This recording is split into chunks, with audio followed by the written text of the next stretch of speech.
महेश्वरः गुरु साक्षात् परब्रह्म तस्मै श्री गुरुवे नमः। महायोगपीठे तटे भीमरथ्यां वरं पुण्डरीकाय दातुं मुनीन्द्रये समागत्य तिष्ठन्तमानन्दकन्दं परब्रह्मलिङ्गं भजे पाण्डुरङ्गम्। तपोज्ञानवैराग्यभक्तिस्वरूपं सदालङ्कृतं साधुसन्न्यासयोगं मुखे यस्य वेदान्तशास्त्रार्थनीतिं नमो नारायणगिरिं ब्रह्मस्वरूपम्। सततं कीर्तयन्तो मां यतन्तश्च दृढव्रताः नमस्यन्तश्च मां भक्त्या नित्ययुक्ता उपासते। तरी कीर्तनाचे नि नटनाचे नासिले व्यवसाय प्रायश्चित्तांचे जे नामची नाही पापाचे ऐसे केले। माऊली संतश्रेष्ठ श्री ज्ञानेश्वर महाराजांच्या या ज्ञानेश्वरी ग्रंथातील 9वा अध्याय आणि 9व्या अध्यायातील असणारा हा 14 क्रमांकाचा श्लोक, या श्लोकावरील ओवी आजच्या प्रवचनासाठी या ठिकाणी निवडलेली आहे। या श्लोकातून भगवान श्रीकृष्ण परमात्मा अर्जुनाला जे मार्गदर्शन करतायत, हे अर्जुना, जे सतत माझं स्मरण करणारे, नामसंकीर्तन करणारे जे भक्त आहेत आणि अत्यंत दृढतेनं माझी भक्ती करणारे जे आहेत, मनोभावे मला नमन करणारे जे भक्त आहेत, नित्ययुक्त म्हणून होऊन माझी जे उपासना करणारे आहेत, हे खऱ्या अर्थानं मला परमप्रिय असे भक्त असतात, असा हा भाव या श्लोकातील आहे। या श्लोकाच्या माध्यमातून काही सेवा आपल्याला भगवंताच्या चरणी, सद्गुरूंच्या चरणी ही सेवा समर्पित करायची। तत्पूर्वी कार्यक्रमाच्या अनुषंगानं 2 शब्द परिहार देणं आवश्यक आहे। आपल्या केंदळ खुर्द येथील कैलासवासी पोपटराव धर्माजी पाटील काळे यांचं प्रथम वर्ष श्राद्ध आपल्या सर्वांच्या उपस्थितीमध्ये आज साजरं होतंय। या परिवारातील त्यांच्या पत्नी गंगा भागीरथी कांताबाई पोपटराव काळे, त्याचप्रमाणे त्यांचे चिरंजीव श्री अमोलराव पोपटराव काळे, त्यांच्या कन्या सौ मेघाताई सुनील तोडमल, सौ वर्षाताई जालिंदर चोथे, सौ स्वातीताई गोकुळ पवार, कैलासवासी पोपटराव पाटील यांचे बंधू श्री संभाजीराव धर्माजी काळे, श्री अरुणराव धर्माजी काळे, श्री संजय भाऊ शिवाजी काळे हे पुतणे आहेत। त्याचप्रमाणे कैलासवासी पोपटराव पाटील यांच्या सुनबाई सौभाग्यवती शुभांगीताई अमोल काळे, त्यांच्या भगिनी सौभाग्यवती कुमुदिनी रामचंद्र धामणे, संपूर्ण परिवार, मुलं मुली, सुना, नातवंड, विशेष करून काळे पाटील परिवाराचे सर्व आप्तेष्ट नातेवाईक आणि आपली केंदळकर सर्व ग्रामस्थ मंडळी, आज या कार्यक्रमाच्या निमित्तानं उपस्थित आपल्या गावातील सर्व वडीलधारी मंडळी, माता भगिनी, आपल्या गावचे आदरणीय सरपंच साहेब अनिलराव आढाव पाटील, मला सरपंचांनीच या कार्यक्रमाविषयी अमोल भाऊंच्या वतीनं आग्रहपूर्वक हे निमंत्रण दिलं आणि त्यावेळी असं ठरलं की वारीचा कालावधी आहे, जवळजवळ सर्वच जण आता वारीच्या मार्गस्थ आपले झालेले आहेत, आम्ही निघालेलोच आहोत आणि मग अशा कालखंडामध्ये भजनी मंडळ मिळणं, कीर्तन करणं ही गोष्ट थोडीशी अवघड आणि म्हणून प्रवचनाचा आजचा हा कार्यक्रम या ठिकाणी संपन्न होतोय। आदरणीय आप्पासाहेब पाटील असतील, चंद्रकांत पाटील आहेत, गावातील सर्व मंडळी आपण आणि विशेष करून काळे पाटील परिवाराचे सर्व नातेवाईक आपण सर्वजण आज कैलासवासी पोपटराव धर्माजी पाटील काळे यांनाही आदरांजली श्रद्धांजली वाहतोय. त्यांनी आपल्या आयुष्यामध्ये आपली जबाबदारी व्यवस्थितपणे पार पाडून खऱ्या अर्थानं सर्वांशी माणुसकीचा प्रेमाचा संबंध त्यांनी आयुष्यभर जपला. आणि मला वाटतं माणसाच्या जीवनामध्ये मागे शिल्लक राहणारं काय असेल, त्यांनी केलेलं पुण्य, दान, सेवा, सत्कर्म, सुस्वभाव हेच पाठीमागं शिल्लक राहतं. मरावे परी कीर्तिरूपी उरावे असं आपण नेहमी म्हणतो. आणि ही कीर्ती अन्य कोणत्या गोष्टीनं राहत नाही. स्वतःसाठी आपण काय केलं याच्यावर माणसाची कीर्ती होत नाही. आपण नेहमी साधू संतांची चरित्र वाचतो, देवदेवतांच्या कथा वाचतो आणि इतिहास काळातील अनेक महापुरुषांची चरित्र सुद्धा आपण नेहमीच आपल्या डोळ्यासमोर येतात. वेगवेगळ्या जयंती, पुण्यतिथी होतात. या लोकांची कीर्ती कशामुळे? यांनी काही ना काही इतरांसाठी केलं, समाजासाठी, राष्ट्रासाठी, धर्मासाठी, कोणी गरिबांसाठी, कोणी मुक्या प्राण्यासाठी. मग तुकाराम महाराजांनी एक सूत्र सांगितलं, पुण्य परोपकार पापते परपीडा अनिक नाही जोडा तुझा यासी. पुण्याची व्याख्या काय आणि पापाची व्याख्या काय? तुकाराम महाराजांनी इतकी सोपी व्याख्या जगाच्या पाठीवर कोणी केलेली नाही. ते म्हणाले परोपकार हेच पुण्य आहे आणि परपीडा हे पाप आहे. शहाणी माणसं सतत काळजी घेतात की आमच्या हातून असा एकही निर्णय व्हायला नको, एखादा शब्द असा जायला नको की कोणाला काही वाईट वाटेल, कोणाला काही दुःख होईल, कोणाला काही अडचण येईल. म्हणजे आमचा कोणत्याच आमच्या उक्तीनं, कृतीनं कोणाला काही अडथळा निर्माण होऊ नये याची काळजी आपल्यासारखी अनेक सज्जन माणसं, स्त्री पुरुष जीवनामध्ये घेत राहतात. एक फार गोड हिंदी भजन आहे. ते म्हणतात, तुम्हाला चांगलं काही करता नाही आलं पण किमान आपल्या हातून काही वाईट घडणार नाही याची काळजी तरी घ्या. भला किसी का कर न सके तो बुरा किसी का मत करना, पुष्प नहीं बन सकते तो तुम कांटे बन कर मत रहना. नाही फूल होता आलं पण निदान आपली भूमिका काट्याची तरी असू नये. एकदा फुलानं काट्याला विचारलं, म्हणजे मी फुलावर काटे नाही सांगत इथे, परंतु फुलानं काट्याला विचारलं की अरे बघ म्हणे, तुझं एवढं आयुष्य आहे, तुला किती चांगलं काम करता येण्यासारखं आहे. माझं इतकं कमी आयुष्य आहे पण तरी सुद्धा मी त्या कमी आयुष्यामध्ये चांगलं काम करतो, लोकांचं प्रेम मला मिळतं, सर्वांना मी हवा हवासा वाटतो.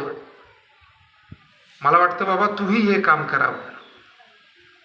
काट्यानं सांगितलं, मला काही सांगू नको, तुझं भूषण काय 2 दिवसाचं आयुष्य म्हणे तुझं, मला बघ म्हणे महिनोन महिने वर्षानुवर्षाचं आयुष्य आहे मला.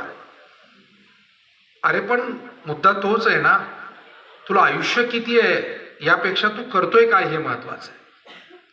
योगायोगाने आपल्या घरामध्ये अनेक वाडवडील मंडळींना दीर्घायुष्य मिळतं आणि त्या दीर्घायुष्यामध्ये सुद्धा ते शेवटपर्यंत पुण्य, परमार्थ, सेवा करतात. म्हणून आयुष्य मिळालं तर चांगल्या कामासाठी वापरावं. ते फुल म्हणालं, बाबा तू जाईल तिथे लोकांना टोचण्याचं काम करतो, तुझ्याकडे कोणी आला तरी टोचतो आणि तू कोणाकडे गेला तरी, म्हणजे स्वभावातला हा जो तुझा दोष आहे हा तुला खऱ्या अर्थानं तिरस्कृत करतो, लोकांचा तिरस्कार तुला मिळतो. मला वाटतं की आपल्याला प्रत्येकाला हे ठरवण्याचं स्वातंत्र्य परमेश्वरानं दिलेलं आहे आणि म्हणून मनुष्य हा देवांपेक्षाही श्रेष्ठ का मानला. स्वर्गीचे अमर इच्छिताती देवा, मृत्यूलोकी व्हावा जन्माम्हा, नारायण नामे होऊ जीवनमुक्त, कीर्तनी अनंत गाऊ गीती. स्वर्गातल्या देवांना वाटावं की आम्हाला मनुष्य जन्म मिळावा. त्याचं कारण हेच आहे की मनुष्याला जी सेवा करता येते, मनुष्याला जे पुण्य करता येतं, मनुष्याला जे प्रेम एकमेकांना देता येतं, हे सगळं स्वर्गातल्या देवांना सुद्धा तिथे शक्य नाही. त्यांचं जीवन एक वेगळ्या पद्धतीचं आहे. केलेल्या पुण्याचा उपभोग घेणं, जसं भाऊसाहेब रिटायर झाल्यानंतर पेन्शन घेता येतं पण इन्क्रीमेंट होतं का? आता इन्क्रिमेंट होत नाही. रिटायरमेंट नंतर जे ठरलंय पेन्शन ते घेता येतं. तसं आपल्याला थोडक्यात त्या स्वर्गातल्या देवांना रिटायरची भूमिका देता येते. म्हणजे नवीन काही करण्याला त्यांना तिथे वाव नाही, काही पदरात पाडून घ्यायला वाव नाही. पण माणसाचं जीवन असं आहे की त्या नोकरीवर असलेल्या, विद्यमान नोकरीवर असलेल्या माणसासारखं आहे की चांगल्यात चांगलं काम करून चांगल्यात चांगली शाबासकी तो मिळवू शकतो. त्या पद्धतीनं माणसाचं हे जीवन आहे. जोपर्यंत जीवात जीव आहे, आपण सर्वांना प्रेम द्यावं. प्रेम ही फार मोठी शक्ती आहे. हे संपूर्ण जग प्रेमाच्या शक्तीनं चाललेलं आहे. परमात्मा सुद्धा प्राप्त करता येतो तो प्रेमाच्या जोरावर. म्हणून तुकाराम महाराज देवाकडे मागणी करताना धन दौलत ऐश्वर्य मागत नाही. महाराज म्हणतात, मज भाव प्रेम देई प्रीती, गुणनाम वर्णावया स्तुती, विघ्ना सोडवणी हाती, विनंती माझी परिसावी. देवा, द्यायचा असेल तर आम्हाला भाव दे, प्रेम दे, प्रीती दे, कारण त्यातूनच तुझी भक्ती घडेल. कोरड्या हृदयाची माणसं घरातल्यांशी प्रेमानं वागू शकत नाही आणि भजनही प्रेमानं गाऊ शकत नाही. त्याला ओलावा लागतो, जिव्हाळा लागतो हृदयामध्ये. आणि म्हणून साधारणपणे ज्यांना घरच्यांशी चांगलं वागता येतं त्यांना समाजाशी चांगलं वागता येतं, आणि ज्यांना समाजाशी चांगलं वागता येतं त्यांना भक्त सुद्धा होता येतं. एका अर्थानं असं म्हणता येईल की ज्याला घरातलं नातं जपता येतं तो समाजातलंही नातं जपू शकतो, आणि जो समाजाचं नातं जपू शकतो तो देवाशी नातं जोडू शकतो. कारण असं आहे की पहिल्या पायरीवरच गेला नाही तर पुढच्या पायरीवर कसं जाता येईल तुम्हाला. मी काल नितीन गडकरी साहेबांचं एक भाषण ऐकत होतो, नागपूरमध्ये चाललं. चांगला माणूस, मोठा माणूस, ऐकावं वाटतं अशा माणसांचं. मोठ्या निर्मळ अंतकरणानं बोलणारी माणसं असतात. काही मी निर्मळ म्हणेल त्यांच्या वक्तव्याला, कामाला. क्वचित माणसं आहे अशी. ते म्हणाले की माझ्याकडे कार्यकर्ता आला आणि तो म्हणाला, साहेब मी देशासाठी जीव द्यायला तयार आहे, काय करू मला सांगा. तर नितीन गडकरी म्हणाले, मी त्याला विचारलं की तू काय करतो. नाही म्हणे, माझं एक दुकान होतं परंतु ते काही चालत नाही, आता मी ते बंद करून टाकलंय आणि आता मी पूर्ण वेळ तुमचा कार्यकर्ता व्हायला तयार. गडकरी सांगत होते, ते म्हणाले, मी त्या कार्यकर्त्याला सांगितलं की पहिल्यांदा तुझा प्रपंच चांगला कर, तुझी जबाबदारी चांगली कर, 2 पैसे मिळव, तुझ्या कुटुंबाला चांगलं सांभाळ, आणि मग आमच्याकडे आमचंही काम कर. मला वाटतं असं सांगणारी माणसं तशी फार कमी आहे ना. राजकीय क्षेत्रात तर रिकाम टेकडी फौज जेवढी मिळेल तेवढं चांगलं. आणि म्हणून तुमचे प्रपंच वाऱ्यावर सोडा ना आमच्या मागे फिरत राहा, असाच लोकांचा अलीकडचा भाव. पण मला वाटतं काही सन्माननीय लोक आहेत की जे आपल्या कार्यकर्त्यांना सुद्धा योग्य शिकवण देतात की बाबांनो, तुमचा प्रपंचही चांगला करा आणि मग समाजसेवा करा. करायलाच पाहिजे ना, त्याशिवाय समाजसेवा होईल कशी. आणि म्हणून ज्याला प्रपंच चांगला करता येईल, ज्याला आपल्या माणसांशी नातं टिकवता येईल, तो समाजाचंही नातं सांभाळेल, आणि जो समाजाचं नातं सांभाळेल तो देवाशी नातं जोडेल. आता बऱ्याच वेळेला जगामध्ये असे प्रसंग दिसतात. एक माणूस म्हणाला, महाराज आता मला तुमच्या मठातच राहू द्या. मी म्हटलं, का बरं. म्हणे, काय आमच्या घरातला एक माणूस धड नाही, पटतच नाही म्हणे माझं. बरं म्हणलं, मग गावातल्या मंदिरात सेवा करा. गाव कुठं धड आहे आमचं. आता आम्ही थोडी समाजात फिरणारी माणसं आहोत, आमच्या लक्षात येते की प्रॉब्लेम गावात नाहीये, घरात नाहीये, प्रॉब्लेम ह्या माणसामध्ये आहे. कारण ज्याला घरातला एकही माणूस चांगला दिसत नाही, गावातला एकही माणूस चांगला दिसत नाही, त्याला आश्रमातला सुद्धा एकही माणूस उद्या चांगला दिसणार नाही. हा तिथे आला तर भांडणच करणार आहे. आणि म्हणून जी वैतागून घर सोडून निघालेली माणसं आहे ना, ती कधीच कुठे स्थिर होऊ शकत नाही, तुम्हाला सांगतो. कारण ती त्यांच्या प्रॉब्लेमनं बाहेर पडलेल्या असतात, त्यांच्या त्या स्वभावातला तो प्रॉब्लेम असतो. आणि मग ती माणसं वृद्धाश्रमात नेऊन घातली तरी वृद्धांबरोबर भांडतील. हो, कारण प्रॉब्लेम त्या स्वभावात आहे, त्या विचारात आहे. वयाचा आदर आपण प्रत्येकाचा केला पाहिजे, पण तरी सुद्धा स्वभावातले जे दोष आहेत ते काही जात नाहीत. आणि म्हणून तरुण असो, वृद्ध असो, स्त्री असो, पुरुष असो, आपली जबाबदारी आहे आपल्यामध्ये प्रेमभाव निर्माण करणं. मोठी जबाबदारी आहे. आणि माणूसच करू शकतो मायबाप. आणि म्हणून आईवडिलांशी प्रेमानं वागावं, बंधू भगिनींशी, पत्नी मुलांशी, आपल्या नातेवाईकांशी, आपल्या मित्रांशी, आपल्या गावकऱ्यांशी. ज्ञानेश्वर महाराज म्हणाले, भूता परस्परे पडो मैत्र जीवांचे. म्हणजे एवढी मोठी ज्ञानेश्वरी सांगून काय मागणं मागितलं? म्हणाले, या जगाला सुखी व्हायचं असेल तर हाच मंत्र आहे, खळाची व्यंकटी सांडो तया सत्कर्मी रती वाढो आणि भूता परस्परे पडो मैत्र जीवांचे. जनमानसाच्या मनातील काही दोष असतील ते निघून जावे, निवृत्त व्हावे. संतांना माणसाच्या दोषांविषयी जरी राग असला तरी माणसांविषयी राग नाहीये. जसं मुलात आळस असेल तर आईला राग येतो, मुलाचा येत नाही, त्याच्या आळसाचा राग येतो. तसं संत महात्म्यांनी कधी माणसाचं अकल्याण व्हावं असं म्हटलं नाही. पण खळांची व्यंकटी सांड, त्यांच्या मनातला वाकडेपणा निघून जावा. व्यंकटी म्हणजे वाकडेपणा. बरं, एवढ्यानं चालणार नाही तर तया सत्कर्मी रती वाढो.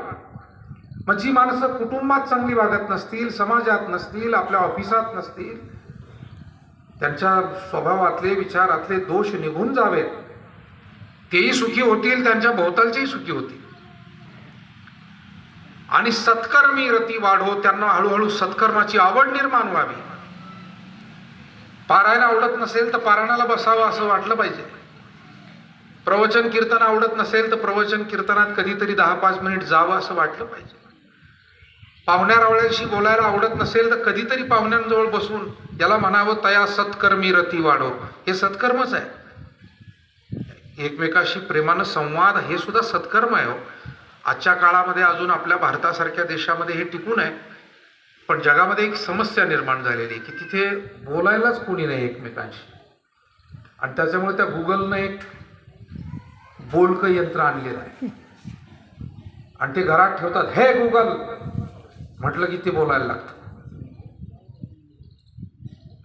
आणि मग त्याला ते सांगतात, प्ले लता मंगेशकर सॉन्ग असं म्हटलं की ते लता मंगेशकरचे गाणे लावते. हे गुगल.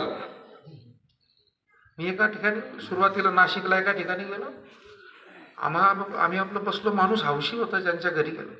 त्याने आपलं ते गुगल चालू केलं. ते म्हणलं, हे गुगल. मी इकडं तिकडं पाहतो, गुगल कोणाचं नाव आहे बा आपल्यात? 2-4 जण आलेली. पण हा कुणाला म्हणतोय गुगल? आणि मग कळलं की ते यंत्र बोलत होतं. त्याने त्याला काहीतरी भजन लावायला सांगितलं, त्याने लावलं. समस्या आहे मायबाप. हा, जर शुद्ध पाणी मिळालं नाही तर गटारीचं पाणी स्वच्छ करून पिण्याची वेळ यावी, हे जसं वाईट आहे ना, तसं ते माणसं जर माणसाशी तुम्हाला बोलायला राहिली नाही, यंत्राला बोलायला लावायचं, माझ्या दृष्टीनं गटारीचं पाणी ते सारखंच आहे. काय प्रगती म्हणता येत नाही याला. कसली प्रगती आहे? परदेशामध्ये समस्या निर्माण झालेली आहे. भावना कुणाजवळ व्यक्त करायच्या?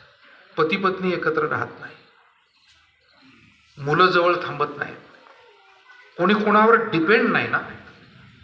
हे इंडिपेंडन्स मधला धोका आहे. मग माणसाने स्वावलंबी व्हावं, परंतु एकमेकांशी प्रेमानंच राहावं. पूर्वीच्या काळी काय होतं, मी काल परवा एका कार्यक्रमात बोलून गेलो, गाव सुद्धा एकमेकावर अवलंबून होतं. शेतकरी हा सगळ्यांना सांभाळायचा, कारण त्याला माहिती होतं की मला आऊत फाटा खराब झाला तर सुतार दादाकडे जावं लागेल. लोखंडाचं काही काम निघलं, गाडीची धाव पडली, लोहार दादाकडे जावं लागेल. पोळ्याचे बैल आणायचे, दिवाळीच्या पंट्या आणायच्या, कुंभारदादाकडे जावं लागेल. गाडगे मडके काय जे लागल नावीदादाकडे जावं लागेल. आणि मग पूर्वीची माणसं प्रेमानं का वागत होती, तर ते एकमेकावर डिपेंड होते, अवलंबून होते. सायकॉलॉजी ध्यानात घ्या. ज्यावेळेला आपल्याला गरज नाही असं वाटतं ना, त्याच वेळेला माणसं तुटक वागतात. पॅकेज वाढलं की थोडंसं मनामध्ये यायला लागतं. म्हणजे सगळी मुलं बिघडतात असं मी अजिबात म्हणणार नाही, कारण मला अनेक मुलं आपल्या ग्रामीण भागातून गेलेली मला परिचित आहेत. पुण्या मुंबईत गेलो तर भेटतात, आवर्जून भेटतात. कुणी म्हणतो महाराज तुम्ही आमच्या घरी येत असता, मी केंदळचा आहे, मी अमक्या गावचा आहे, मी राहुरीचा आहे, मी नेवाशाचा आहे. खूप चांगली मुलं आहे, मुली आहे की जे उच्च पदावर जाऊन सुद्धा त्यांना आदर आहे आपल्या संस्कृतीविषयी, आपल्या गावाविषयी, आपल्या माणसांविषयी. पण थोडीफार हा जो दोष काही ठिकाणी आपल्याला जो दिसतो तो परदेशामध्ये मोठा भयंकर झालेला आहे. कारण तिथे म्हणजे हजारात एक कुटुंब सुद्धा आदर्श दाखवणं कठीण आहे. आपल्याकडे हजारात 5-50 बिघडले असतील, पण अजूनही भरपूर प्रमाणात एकमेकांना साथ देणारे आणि म्हणून भावाभावांचं प्रेम आहे. एकमेकाला नातेवाईक असतील सगळेजण अजून जपतात आहे. आणि तोपर्यंत मजा आहे जीवनाची, बाकी काय मजा नाही. कोणी कोणाला जर विचारणार नसेल तर काय जीवनात, कशाचा आनंद राहिला जीवनात. आमची जुनी वाडवडील कीर्तनकार मंडळी गोष्ट सांगायचे. म्हणाले एका घरी म्हातारा म्हातारी दोघंच राहायचे. दोघांचा स्वभाव जरा थोडा काही जमत नव्हतं फारसं इतरांशी. तुटक वागण्याची त्यांची सवय होती. त्याच्यामुळं मुलं शहरात गेले, आजूबाजूचे कोणी काय फारसं त्यांना, तेही म्हातारा म्हातारीचा स्वभाव असा ते कोणाशी मिळूनच घेत नव्हतं. आणि म्हातारीने एक दिवस आग्रह धरला, म्हणाले मला नथ करा. म्हातारा म्हणला अरे काय करायचं म्हातारपणाला, आता मसनी गौऱ्या गेल्या, काय नथ करायची. नाही मला नथ आणाय. काय हरकत नाही, आपल्याला आयुष्यभर साथ दिलेली आपली अर्धांगिनी आहे. मला वाटतं या भावना एकमेकांच्या थोड्याफार जपणं याचंच नाव प्रपंच. आणि म्हणून आणली नथ. पण मी अगोदर सांगितल्याप्रमाणे त्या म्हातारा म्हातारीचं आजूबाजूला काही जमत नव्हतं कुणाशी. नथ आणली पण म्हातारीला आनंद वाटेना.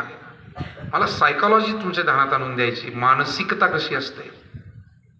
का आनंद वाटेना, कोणी विचारीच ना कितीला आणली, किती तोळ्याची आहे. तुम्ही 20 लाखाची गाडी आणली आणि जर विचारलंच नाही तुम्हाला कोणी, मस्त आणली, जवळ आणून ब्रेक मारलं, उभी केली. पण लोक लय हुशार झाले माई बापू. आता लोकांना माहिती आहे हा काय आपल्याला बसून घेणार नाही, कशाला विचारता येणार, मरू दे ना, याची 50 लाखाची असं करायचं काय आपल्याला. आपली मोडकी मोटरसायकल जिंदाबाद. लोकांनाही आता कमी समजू नका. लोक फार हुशार आहे, समाज फार हुशार आहे. कोणाची केव्हा उतरवायची नशा हे लोकांना बरोबर ठाऊक आहे. आणि म्हणून आपणच नशेत वागू नये.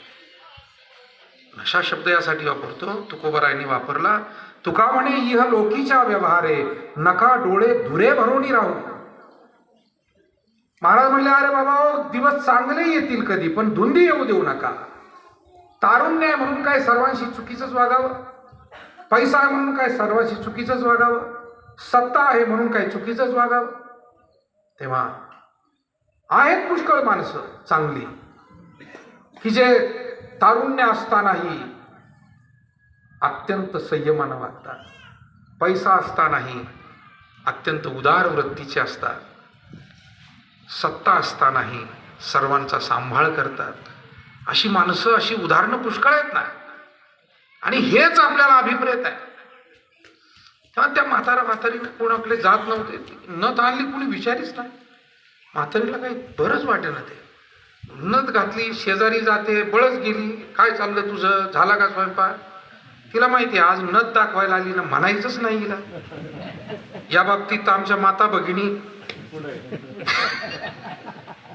त्यांना माहितीये कोण कशासाठी आलेलं आहे.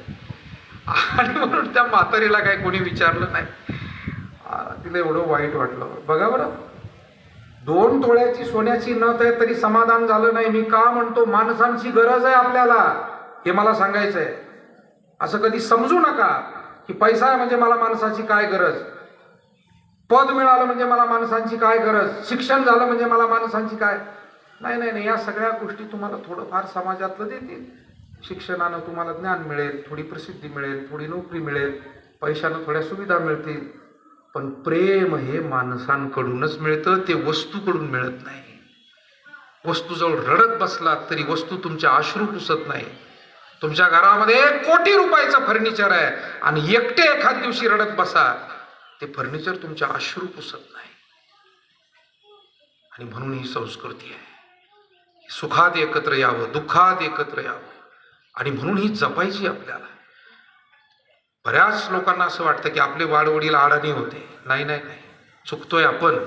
शहाणे ते होते की ज्यांनी माणसाला महत्व दिलं पैशापेक्षा, संबंधाला महत्व दिलं. आणि म्हणून आई वडील गुरु यांचे उपकार फिटतात का मला सांगा. यांनी दिलेलं प्रेम जगात कुठे मिळतंय काय, विकत मिळतंय का आपल्याला? नाही हो, कुठेच मिळत नाही. आणि म्हणून जनमित्र होई सकळाचा, अशुभ न बोलावी वाचा. माणसाला माणसांशी प्रेमानं वागता आलं पाहिजे. प्रेम ही एक मोठी शक्ती आहे आणि प्रेमानंच जगत चाललेलं आहे. कुटुंबात सर्वांना एकत्र ठेवण्यासाठी प्रेम ही शक्ती आहे. समाजात वेगवेगळ्या कारणानं एकत्र येण्यासाठी प्रेम हीच शक्ती आहे. प्रेम असेल तरच तुम्ही कोणाच्या कार्यक्रमाला जाता, प्रेम नसेल तर कोण जातो. आणि मग प्रेम ही फार व्यापक तत्व आहे. प्रेम ही फार मोठी शक्ती आहे. दुर्दैवानं दुर्भाग्यानं सिनेमा नाटकामध्ये फक्त पती पत्नी मुलगा मुलगी एवढंच प्रेम जगाला माहीत राहिलं. म्हणजे 100%तला 10% आपल्याला कळतोय, बाकी 99.99% आपल्याला समजतच नाही प्रेमाची व्याख्या. आणि म्हणून प्रेमावर आपण सगळे जगतोय. प्रेम फार महत्वाचं आहे. तुकाराम महाराज म्हणले, देवा प्रेम सुख देई, प्रेम सुख देई, प्रेमाविन नाही समाधान. आणि हे प्रेम अंतःकरणामध्ये जर का टिकून राहिलं तर मनुष्याला सर्वच ठिकाणी सर्व पातळीवर चांगलं वागायला मदत होते. मी म्हणालो की भगवंताची भक्ती सुद्धा या प्रेमातूनच घडते.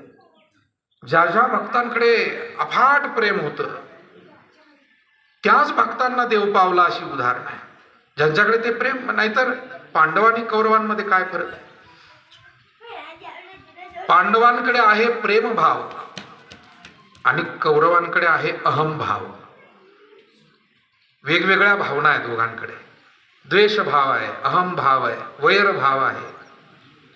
आणि पांडवांकडे प्रेमभाव, आदरभाव, वात्सल्य भाव. हाच फरक आहे. पूर्वीच्या काळात जे काही राक्षस आणि वगैरे ह्या ज्या कथा आहे, राक्षस म्हणजे काय त्याला वेगळे शरीर असतं, त्याच्या डोक्याला शिंग वगैरे असतं, असं काही नाही. राक्षसी प्रवृत्ती आहे आणि दैवी प्रवृत्ती आहे. महापुरुषांना आम्ही देव म्हणालो का? त्यांच्या दैवी गुणांमुळे.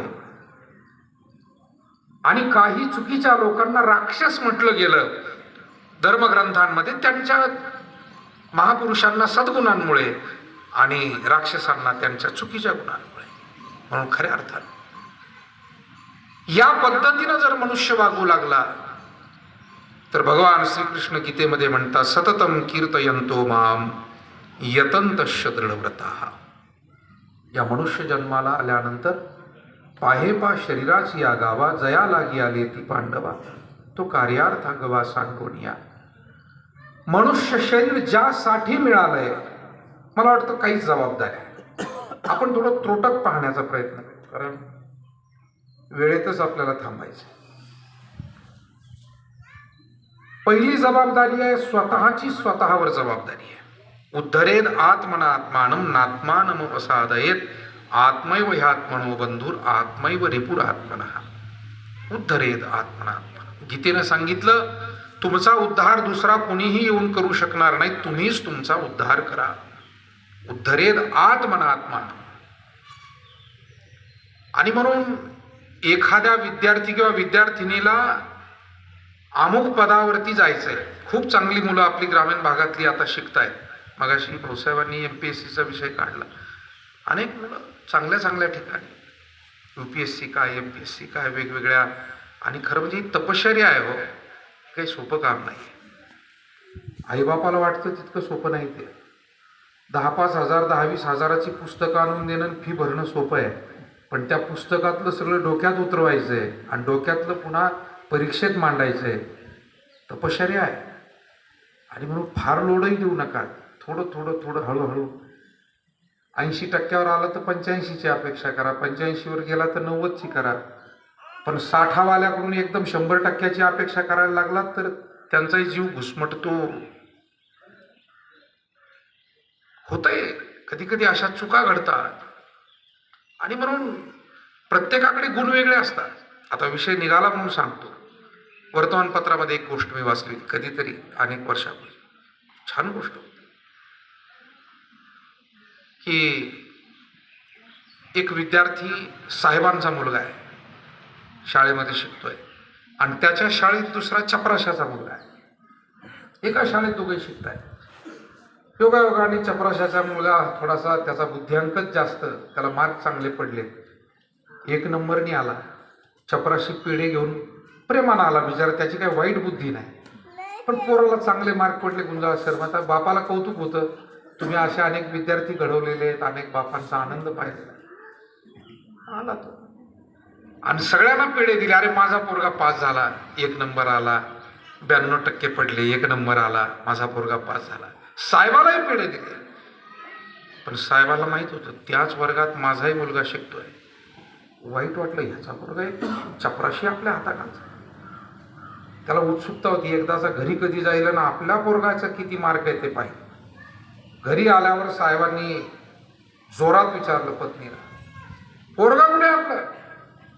आहे, खेळत. मार्कशीट दाखव त्याचं मला. मार्कशीट आणायला त्याला 65-68 असे काहीतरी मार्क होते. असा राग आला, कमरेचा बेल्ट काढला आणि जे मारायला सुरुवात केली त्या पोराला. माझं नाक कापलं सुरू, माझी मान खाली झाली, असं झालं तसं झालं. त्या बाईसाहेबांनी कसं तरी त्या पोराला सोडवलं आणि मग म्हणाले, का हो तुम्ही एवढं त्याला मारताय? ठीक आहे ना, त्याला देव काय सगळ्याला एकच वाढ करत नाही, कोणाला काय देतो कोणाला काय देतो. पण हेच आपलं पोरग जरी मार्क कमी पडले असले, पण तुम्ही साहेब आहात, तुम्ही सारखे फिरत राहता. तुमची ड्युटी संपली की पार्टी असते, पार्टी संपली की ड्युटी असते. आता बायकोच आहे ती काय बोलायला घाबरते? आणि त्या काळामध्ये हाच आपला पोरगा आहे की मी त्याला जर म्हटलं दळण घेऊन ये तर दळण घेऊन येतो, भाजी घेऊन ये म्हटलं की भाजी घेऊन येतो, पाहुणे आले त्याला म्हटलं चहा नेऊन दे तर चहा देतो. इतका आज्ञाधारी आहे.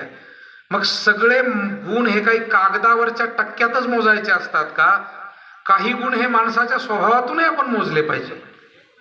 आणि म्हणून आईबापांना ही विनंती आहे, मुलामुलींचे सगळे गुण कागदावरचेच मोजू नका, त्यांच्या स्वभावातले काही गुण मोजा. आणि त्या स्वभावाच्या जिद्दीवर ते उद्या काही ना काही करणार आहे. अनेक उदाहरणं अशी की ज्यांना कमी मार्क होते पण त्यांनी आयुष्यात पुढे काही चांगलं काम, मोठं काम केलं, मोठं नाव केलं. असू शकतं, त्या भानगडीत जाऊ नका. परमेश्वराने प्रत्येकाला काही ना काही नशिबात योग्य दिलेलं आहे. तुम्ही फक्त पालकत्व घ्या, मालकत्व घेऊ नका. एरवी आईबापांना पालक म्हणतात, मालक म्हणत नाही. कुठे मला सांगा जगाच्या पाठीवर मालक म्हणतात का? नाही, पालक आहोत ना. मालक तो एकटा आहे, जगाचा मालक आहे. गतिर्भरता प्रभू साक्षी निवास शरणम सुहृत प्रभव प्रलयस्थानम निधानम बीजमव्ययम. तो परमात्मा जगाचा, सृष्टीचा खऱ्या अर्थानं मालक आहे. तो कोणालाच काही कमी पडू देणार नाही. श्रद्धा ठेवा, विश्वास ठेवा. सकळ जीवांचा करीतो सांभाळ, तुझं मोकलीला ऐसे नाही. आणि म्हणून सांगण्याचा मतितार्थ इतका आहे की मनुष्याला चांगले गुण हवे असतात आणि चांगल्या गुणांसाठी त्यांना तप करावं लागतं. मुलांना मला हे म्हणायचं, बांधिलकी किती असते. अनेक मुलं मुली आपण पाहतो की रात्रंदिवस अभ्यास करत राहतात. आमच्या या ज्ञानेश्वरी गाथेसारखी पुस्तकं त्यांना एका सेमिस्टरमध्ये संपवावी लागतात.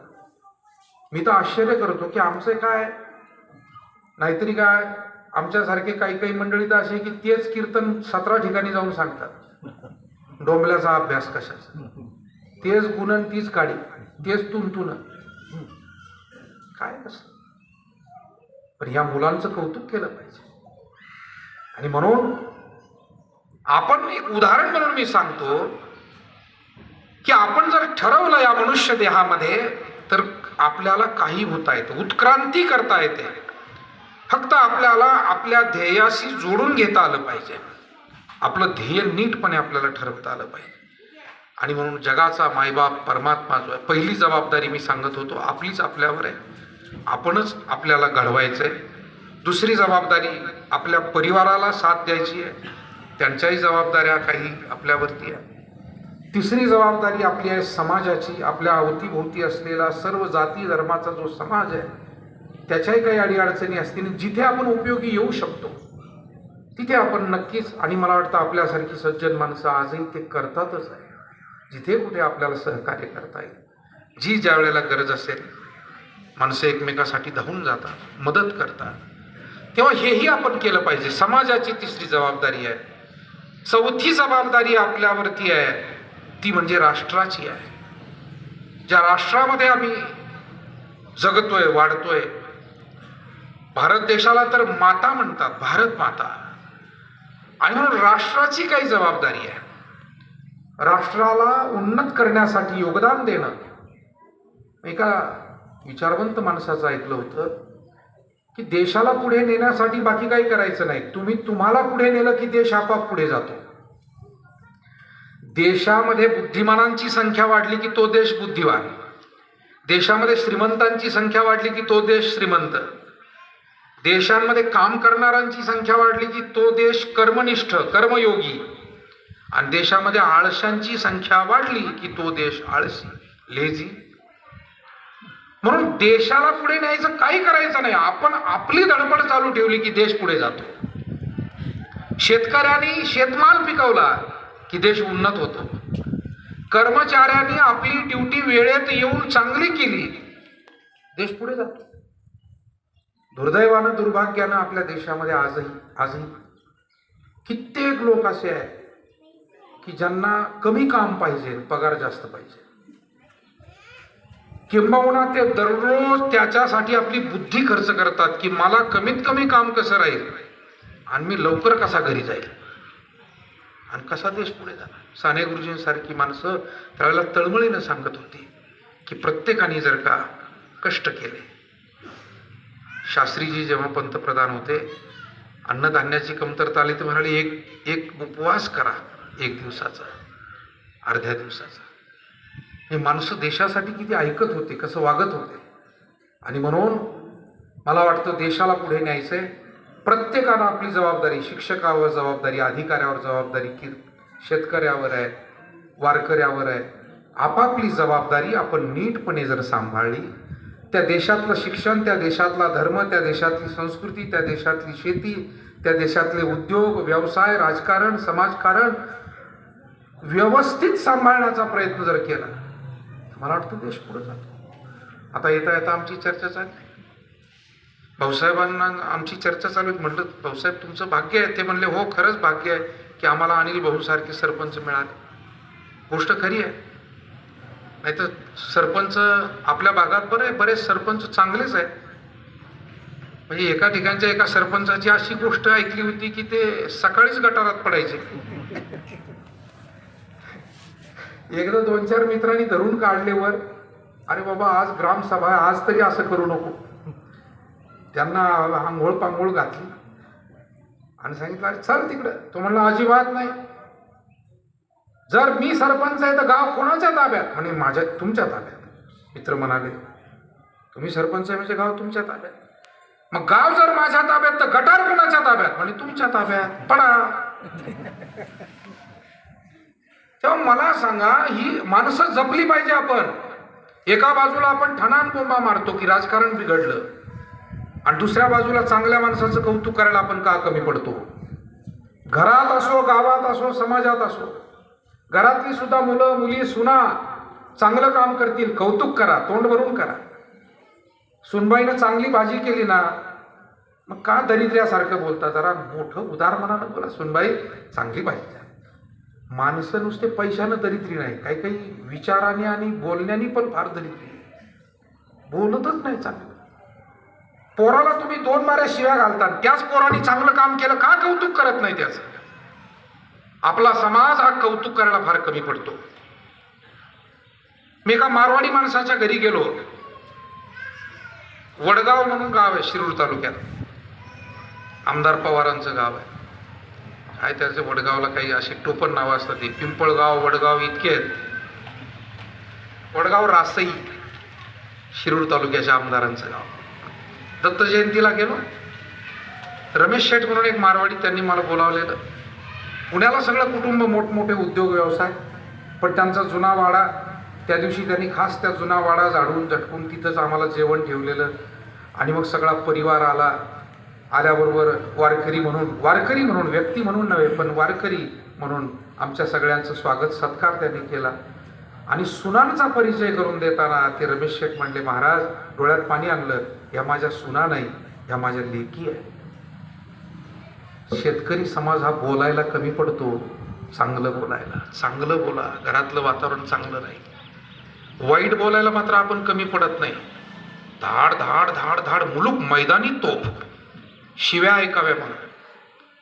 आणि म्हणून चांगलं बोला, सत्यम ब्रूयात, प्रियम ब्रूयात, कौतुक करा, भावाचं कौतुक करा. काल एका श्राद्धाला गेलो पाणेगावला, किती चांगलं बोलतात माणसं. मोठ्या भावानं भाषण केलं, म्हटलं नोकरीला बाहेर होतो पण माझ्या लहान भावानं भाऊजाईनंच आईची सेवा केली. किती चांगलं बोलतात माणसं, किती शिकायला मिळतं रोज हे, कसं वागावं, कसं बोलावं. आणि म्हणून बोला, आईच्या योगदानाविषयी बोला, वडिलांच्या योगदानाविषयी बोला, भावाच्या बोला, मुलांच्या बोला, बोलत राहा. सगळ्यांनी बोला, पतीने बोला, पत्नीने बोला, एकमेकांचं कौतुक करा. एकमेकांचे दोष किती दिवस आपण काढणार, एकमेकांना नावं तरी आपण किती ठेवणार. चांगलं बोलण्यासारखंही पुष्कळ आहे.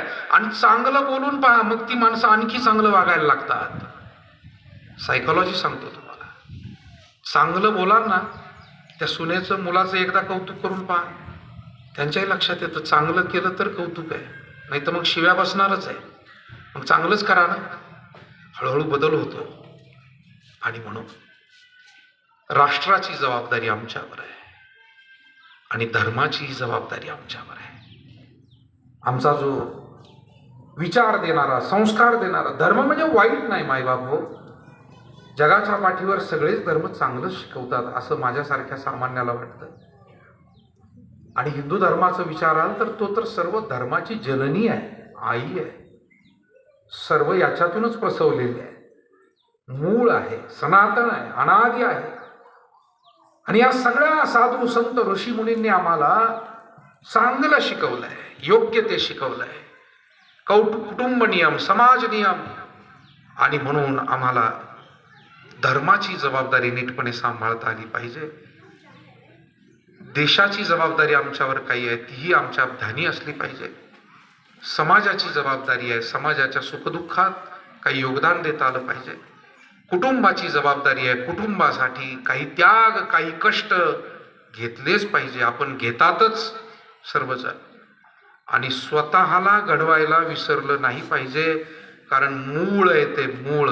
स्वतःला घडवलं तरच तुम्ही इतरांना आधार देऊ शकता, नाही तर मग काय आधार देणार, कसा आधार देणार सांगा. असं आहे की शून्यावर किती शून्य मांडले तरी त्याचंही बेरीज वाढत नाही, मूल्य वाढत नाही. त्याला अंकाची जोड लागते अगोदर. मग एके दाखविले 10, फाटा पहा कुसोनी. तुकाराम महाराजांनी गणिताचा सिद्धांत व्याख्येत मांडला. म्हणले एकामुळे 10 मला दिसले आणि या एकाचा खालचा फाटा पुसला तर सगळं शून्यच आहे. म्हणून स्वतः नीट राहिला तर उद्या सगळ्यांचं काही चांगली सेवा करता येईल. आणि स्वतःला जर संपवलं चुकीच्या सवयीनं, चुकीच्या व्यसनानं, चुकीच्या संगतीनं, मग कसली समाजसेवा, कसली कुटुंब सेवा, कसली राष्ट्रसेवा, कसली धर्मसेवा. आणि म्हणून आम्हाला पहिल्यांदा घडवलं पाहिजे. आणि आम्हाला कसं घडवावं यासाठी ज्ञानेश्वरी आहे, यासाठी गाथा आहे, यासाठी गीता आहे. डॉक्टर अब्दुल कलाम हे दररोज गीतेचे काही श्लोक वाचायचे आणि मग आपलं काम सुरू करायचे. गांधीजी गीतेचं चिंतन करायचं, टिळक गीतेचे अभ्यासक होते, विनोबाजी गीतेचे अभ्यासक होते. आम्हाला धर्म वाईट शिकवत नाही आहे. आमची एक समजूत झालेली आहे की जर एवढं तंत्रज्ञान विज्ञान आहे मग धर्माची गरज काय. पण मला बहुसंख्य तरुण आणि अनेक मान्यवर कार्यकर्तेही माहिती आहे की जे बहुसंख्य लोक आजही याला मानतात. आणि परदेशात तर वेगवेगळ्या विद्यापीठांमध्ये रिसर्च चाललेत, आजही चाललेत, पूर्वी झालेत. अमेरिकेच्या सारख्या ठिकाणी काल स्वामी ज्ञान वत्सलजी महाराज म्हणून गुजरातचे आहेत, स्वामीनारायण संप्रदाय, त्यांचं ऐकत असतो कधी. काल ऐकत होतो सर मोकळ्या वेळात. चांगलं काय ऐकावं, चांगलं काय वाचावं. फार या आत्ताच्या काळामधले एक ग्रेट मोटिवेशनल स्पीकर म्हणून जागतिक कीर्तीचे ते व्यक्तिमत्व आहे. तर त्या सांगत होते की अमेरिकेतल्या अनेक विद्यापीठांमध्ये भारतीय भजन, भारतीय ध्यान, भारतीय योग याच्यावरती रिसर्च आजही सुरू आहेत, पूर्वी झालेले आहेत. त्याचप्रमाणे भारतीय साष्टांग दंडवत, भारतीय नमस्कार पद्धती, भारतीय जेवण भोजन पद्धती, प्रार्थना, याच्यात काय नेमकं ते सायंटिफिकली त्याचे आपल्या पुढे परिणाम दाखवत आहेत. त्याला त्याच्यातून काय मिळतंय आम्हाला. आणि म्हणून आपला धर्म आणि संस्कृती सामान्य नाही आहे. विज्ञानाच्या कसोटीवर सुद्धा तो सत्य उतरलेला आहे. ध्यानानं अनंत लाभ होतात, भजन नाम संकीर्तनानं अनंत लाभ होतात. म्हणजे जे तुमचे ताण तणाव कशानंही कोणत्याच औषधांनी आणि करोडो रुपयाच्या खर्चाने बरे होत नाही, हरिपाठात उभे राहून पहा 1 तासभर टाळ घेऊन, बघा कसा आनंद मिळतो. दिंडीमध्ये सहभागी होऊन पहा, पण भजनासाठी, भोजनासाठी नव्हे. आणि पुष्कळ लोक चांगल्या हेतून जातात. आता काहींचा हेतू काय, काहींचा हेतू काय. माऊलीच्या आळंदीच्या तुकोबारायांची पालखी जेव्हा पुण्यात आली, बातमी आली 10-5 दिवसापूर्वी, वारकऱ्याच्या वेशात काही चोर चोरी करत होते. ते धरले 100-200 लोक. बरं, ते वारकऱ्याच्या वेशात, पण पोलीस यंत्रणेला धन्यवाद दिले पाहिजे, त्यांनी बरोबर ते हेरले, धरले. आता मी म्हणतो 100-200 धरले म्हणजे 700-800 सुटलेच असतील ना तरी हातातून. मग कोणाचा मोबाईल चोर, कोणाचं पाकिट चोर. गर्दी झाली की, पालखी आली की गर्दी होते दर्शनाला, चालतानाही गर्दी होते. आणि म्हणून बऱ्या वाईट तत्व हे सगळे सहभागी होत असतात. आपण कशासाठी सहभागी व्हायचं हे आपण ठरवलं पाहिजे. दिंडीत ब्रह्मानंद आहे, भजनात आनंद आहे, ध्यानात परमानंद आहे. साधी आरती असू द्या हो, आपल्या घरातल्या देवघरात किंवा मंदिरात, ती आरती सुद्धा तुम्हाला इतकी काही ऊर्जा देते, इतकं समाधान देते की अनंत मागच्या काही समस्या आणि त्यातून काही नैराश्य आलं असेल ते दूर करते ती आरती. नुसती त्या आरतीत सहभागी व्हा, नंतर ती आरती घ्या, अनुभव घ्या, थोडंसं तिथे मनोभावे अनुभव घ्या, बघा काय ऊर्जा मिळते. आणि म्हणून हे सगळं आपला जो धर्म आणि संस्कृती आहे याचं पालन करणं. हिंदू धर्मामध्ये धर्माच्या पालनाला आपण कमी पडतोय असं दिसतंय.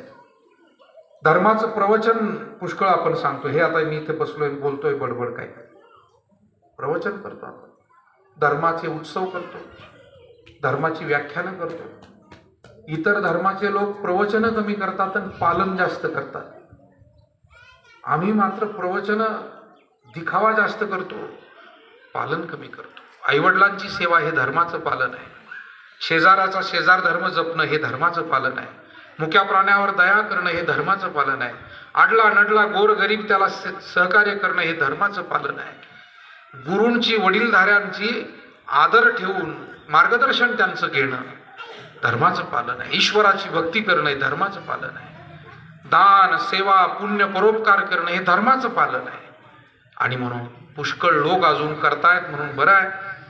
पण धर्म हा धारण केल्यानं जिवंत राहतो आणि धारण केल्यानंच माणसंही धर्मावर खऱ्या अर्थानं जगू शकतात. धर्मो धारणात धर्ममित्याहू धर्मो धारयते प्रजा. धर्म हा प्रजेचंच रक्षण करतो आणि प्रजाच धर्माचं रक्षण करू शकते. म्हणजे दोघांनाही एकमेकाची जबाबदारी आहे. तेव्हा तुकाराम महाराज म्हणाले, धर्माचं वाचन, लिखाण, व्याख्यान एवढ्यावर मी समाधानी नाही. धर्माचे पालन करणे पाखांड खंडन, हेच आम्हा करणे काम. आणि म्हणून हा धर्म आहे. तुम्ही इथे आज या काळे पाटील परिवारामध्ये श्रद्धांजली वाहण्यासाठी जमलात, हा धर्मच आहे. ही जबाबदारी आहे. सुखदुःखामध्ये एकमेकाला साथ देणं हा धर्म आहे. आणि म्हणून हाच धर्म आपण सगळे जो पालन करतो तो पुढच्या पिढीने असाच पालन करत राहावा. सुखदुःख सांभाळावी, सेवा सांभाळावी, सदाचार कुलाचार सांभाळावेत. आणि ते सांभाळलं की भगवंताची भक्ती आपोआप घडेल आणि भगवंताच्या भक्तीतून जीवाचं परम कल्याण होईल. म्हणून भगवान म्हणतात, सततम कीर्तयंतो मा, सतत माझं संकीर्तन, अर्थात सतत चांगला विचार, सतत चांगलं वर्तन आणि देवाचं स्मरण करणं. यतंतश्च दृढव्रता, चांगल्या मुद्द्यांवरती, चांगल्या विचारांवरती दृढ राहणं. जे जे काही चांगलं म्हणून स्वीकारलंय त्याच्यापासून डळमळीत न होता त्या मार्गानं चालत राहणं ही आमची जबाबदारी आहे. नमस्यंतश्च मां भक्त्या नित्ययुक्ता उपासते. खऱ्या अर्थानं अशा पद्धतीनं जर का आपण भगवत भक्ती करत राहिलो तर भगवान परमात्म्याची कृपा आपल्यावरती होत राहील आणि ती कृपा सर्वांवरती व्हावी. सर्वांचं जीवन सुखी समृद्ध आनंदमय भक्तिमय व्हावं. आपल्या सर्वांच्या मनोकामना परमात्म्यानं पूर्ण कराव्यात. सर्वांना यश कीर्ती सर्व काही परमेश्वरानं भरभरून द्यावं एवढीच या निमित्तानं प्रार्थना. पावसाची खूप वाट सध्या आपण पाहतोय आणि तो पाऊससुद्धा चांगला यावा. पांडुरंगाच्या मार्गस्थ आता सगळे आपण झालेलो आहोत. पांडुरंगाच्या चरणी ही प्रार्थना या निमित्तानं करतो. आपल्या सर्वांच्या वतीनं कैलासवासी पोपटराव धर्माजी पाटील काळे यांनाही आदरांजली श्रद्धांजली वाहतो. त्यांचे चिरंजीव आमचे अमोलराव, त्यांचा सर्व परिवार, त्यांच्या आई आहे, पत्नी आहे, भगिनी आहे, सगळे नातेवाईक आहेत. त्याचप्रमाणे कैलासवासी पोपटराव पाटलांचे सर्व बंधू आणि इतर सर्व परिवार आहे. या परिवारानं मोठ्या श्रद्धेनं हे पुण्यस्मरण या ठिकाणी ठेवलं. आजच्या या कार्यक्रमाच्या निमित्तानं अनेक मान्यवर